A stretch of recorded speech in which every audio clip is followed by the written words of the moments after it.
Easy German with Arsh.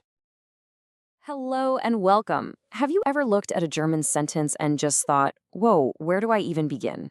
Well, today we're going to completely demystify that. We're going to take a sentence, break it down into its simple parts, and show you just how logical it all is. All right, let's get right into it. Okay, so here it is. This is our sentence for today.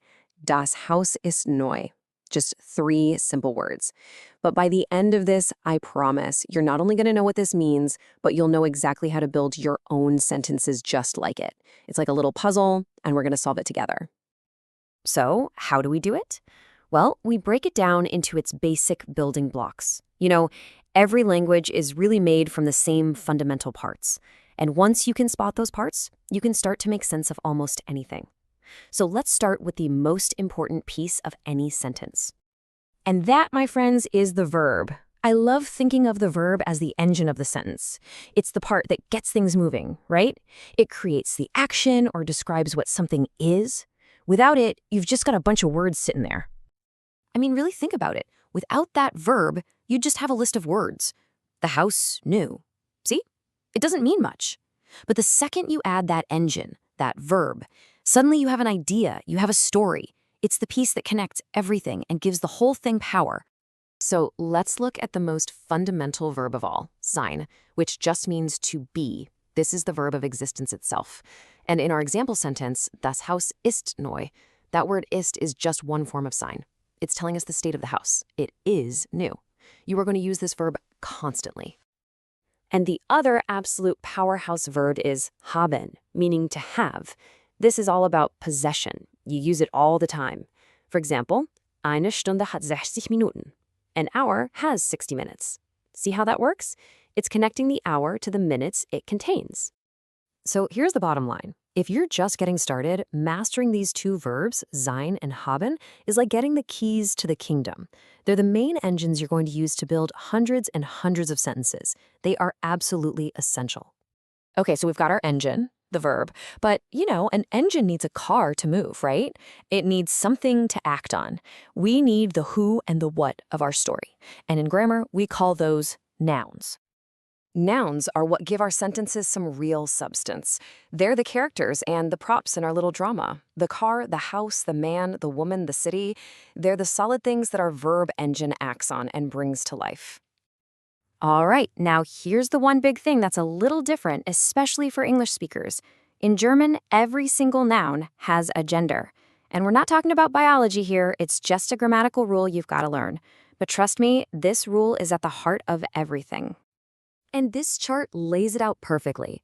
The little word for the actually changes depending on the noun's gender. So it's der for masculine nouns like der Mann. It's die for feminine nouns like die Frau. And it's das for neuter nouns like das Kind. Getting this down is one of the biggest keys to sounding natural. And just look at the variety here. The second you get the hang of that gender rule, a whole new world of things opens up. You can start talking about people like der Freund, places like die Stadt, things like das Auto, and even food like das Brot. Okay, quick recap. We have our engine, the verb. We have our subject, the noun. So what's left?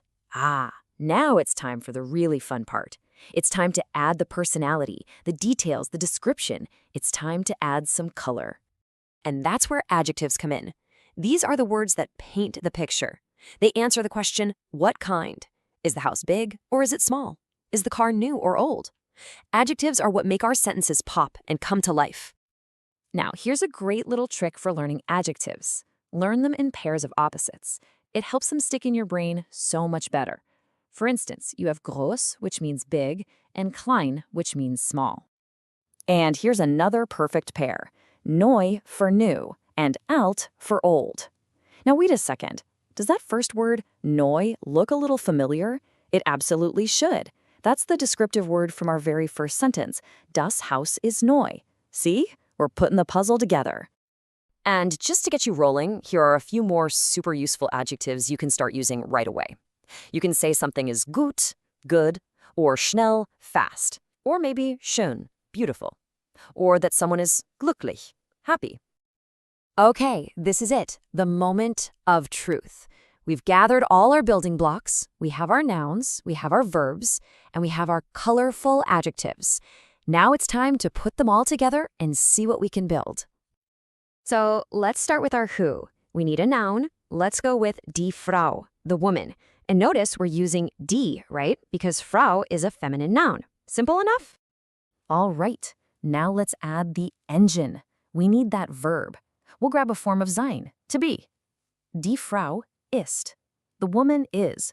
See that? Our sentence is already taking shape. It just needs one last piece. And here's the final touch.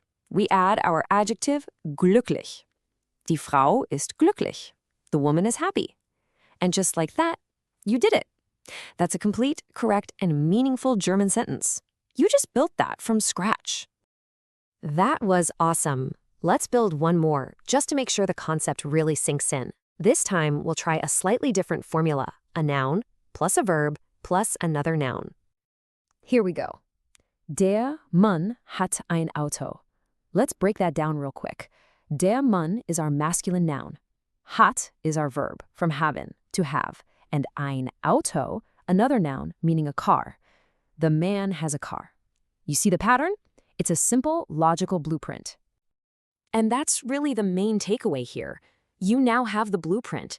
You understand the core components, the noun, the verb, and the adjective. The basic structure of a German sentence is no longer some big mystery. So the only question left is, what are you going to build first?